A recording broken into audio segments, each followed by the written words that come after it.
Okay. So people who don't know tribulation, don't know about the rapture, et cetera, let's get there. But tell me what Yes. we are to look for as signs before we get there. Yeah. Before we get there, and by the way, many people don't understand this language that we're using Right. today. And that's Right. why I wrote this book. I'm hoping it's an End Times 101. If somebody wants just an overview of Right. these important seasons, this might be a go-to book for you. The signs that will come now that the super sign has happened in the end times, after the super sign or after Israel is restored to its land, there will be, according to Jesus, deception. There will be economic turmoil. There will be seismic activity. There will be persecution of Christians. More Christians right now are being martyred or persecuted for their faith in any time of history.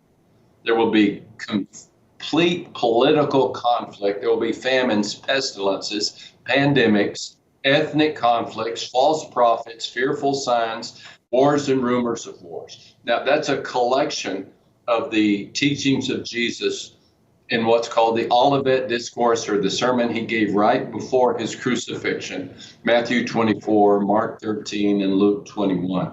When you compile all of those signs, it sounds like the daily news. Yeah, I was going to say, it's also a combination of everything I read in the paper today. Yes, sir. But haven't we had, except for the super sign, haven't we had those same signs before? I mean, I can't imagine fighting the Nazis not thinking that guy's the Antichrist.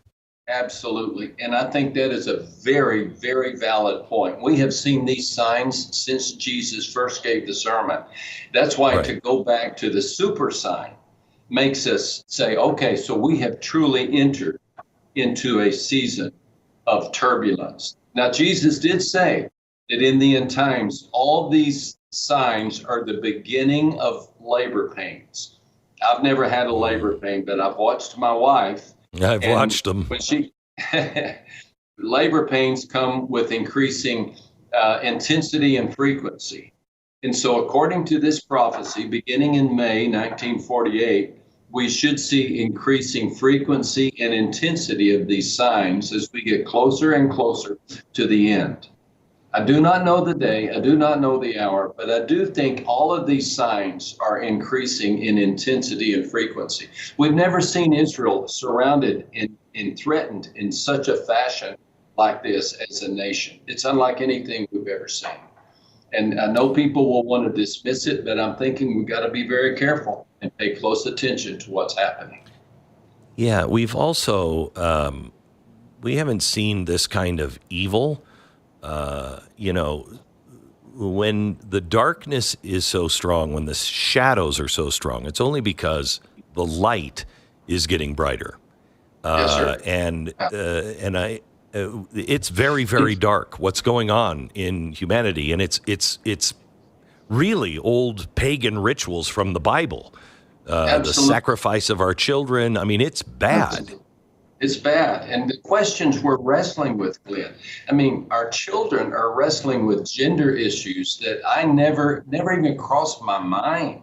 The question of what bathroom, what pronoun to use. These are things that were unthinkable just a couple of decades ago.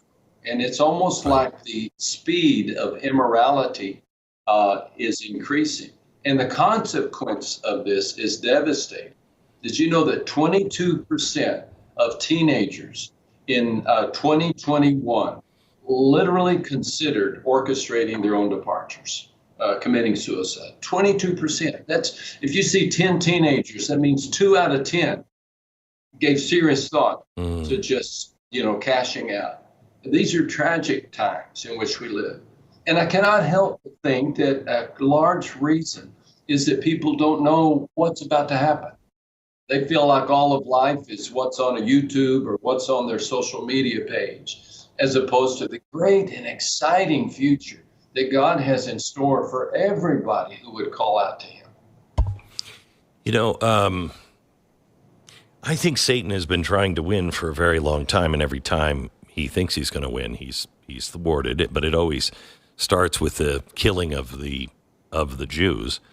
We look at the things and we think this is so unique with this transgender stuff. It was happening in ancient times, but it also is the reason why people in Germany started burning books. And this is a real important point, especially for Christians, and I would love your comment on it. Back in 1925, the first transgender surgery happened in the Weimar Republic in Berlin. And they started a sexology university. And it was all about transgenderism. It was about gay, lesbian, all of this stuff. And, the Weimar Republic was very hedonistic. And it started to embrace some of this stuff. And it was being taught in the schools. The Christians were so concerned and didn't know what to do. So they reached out to some of the Nazis. As they were just starting to form, they knew they would get the books burned. And so they encouraged them to go into the university to burn, to stop this from being taught to their children. What they didn't know is they gave them an opening. And I'm so concerned about, we don't know history. We don't know what time we're living in.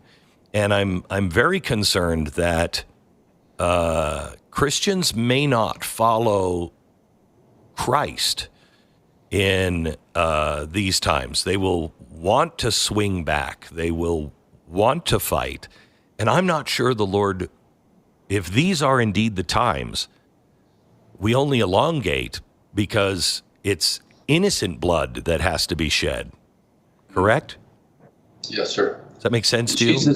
Yeah, no, that makes perfect sense. And I think the way you're describing it is absolutely accurate.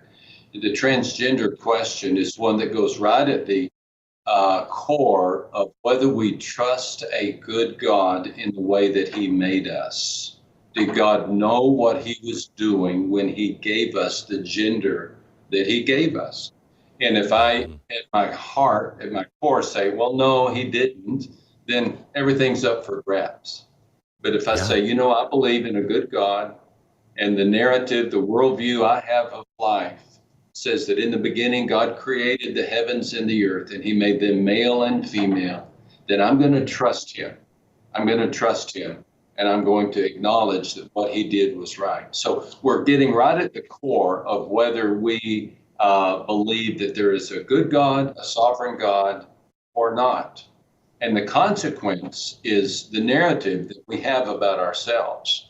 The narrative is what we say to ourselves and the way we see ourselves. And if we see ourselves as mistakes or accidents or just a surprising appearance of flotsam in the universe, no purpose, no plan, well, then we're going to have a narrative that's so negative about ourselves that no wonder anxiety is off the charts. But if I can have the narrative embrace the biblical worldview narrative that says there is a good God, the world is in trouble, but he's still in control, and he's going to set everything right, and that he loves me, he knows me, he's coming for me. Well, that's a game changer. That turns the light off, right, in the way I live and the way I treat other people.